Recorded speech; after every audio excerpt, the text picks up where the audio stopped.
This here is the latest electric concept from Tata Motors, Tata Avinya. Now, of course, it looks spectacular, but so does the Tata Curve that was showcased a while back.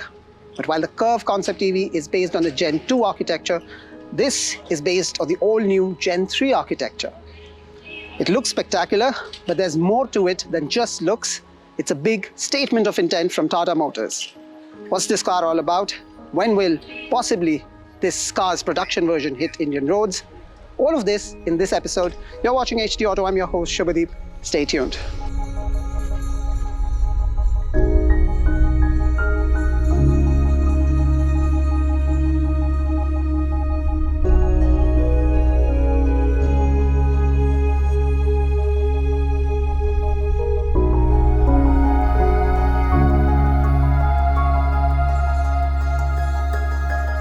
Now, the design elements of the Avinya is unlike what you've seen on any of the Tata concepts so far. There's a clear, very focused emphasis on a wide profile, on a sportier profile that's actually highlighted by these stretched out DRLs on the front. Now, they are stretched out because Tata Motors wants us to understand that there are limitless, endless possibilities with electric vehicles in terms of both design and capabilities. But then, of course, these DRLs also merge here to symbolize what is T. T, of course, for Tata Motors.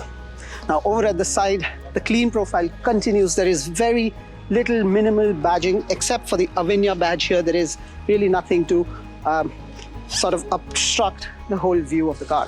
Large wheels here, very futuristic design, and even on the rear, there is a huge interplay of LED light elements on top of a body that's very futuristic, yet very simple and contemporary as well.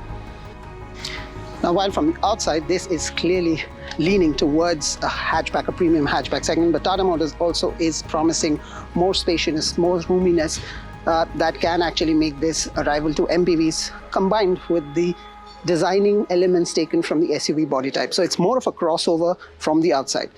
But just take a look at the gorgeous interiors of this car concept. Of course, it's a concept, so of course, perhaps many things will not make its way into the production form, but even still, this is a gorgeous looking car.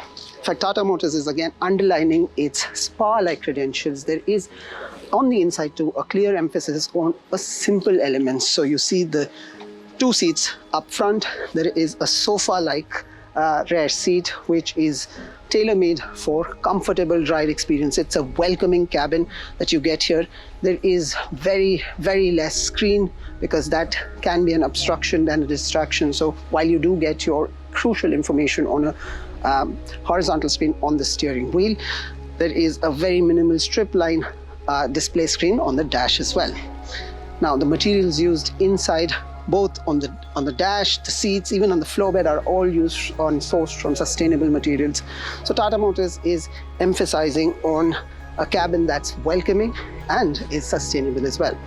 Now, some of the other highlights inside the cabin of the Avinya is an aroma diffuser. You get dedicated speakers, you get nice dedicated air con vents as well for yourself, and a whole lot more that this concept is promising. Of course, how many of these things actually eventually make way to the production form?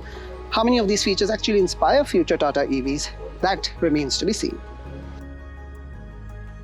Now, while the Curve promises to hit Indian roads in 2 years from now, the Avinya concept could be a reality on Indian roads by 2025. There is a whole lot of work that still remains to be done, but Tata Motors is clearly underlining that it not only wants to sustain itself, lead the Indian EV market, but be a remarkably formidable player in the global EV space as well.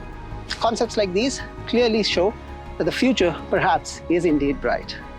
That's all the time though that we have in this episode. Watch and subscribe to our channel for more such videos. This is me, Shubhadeep, signing off for now.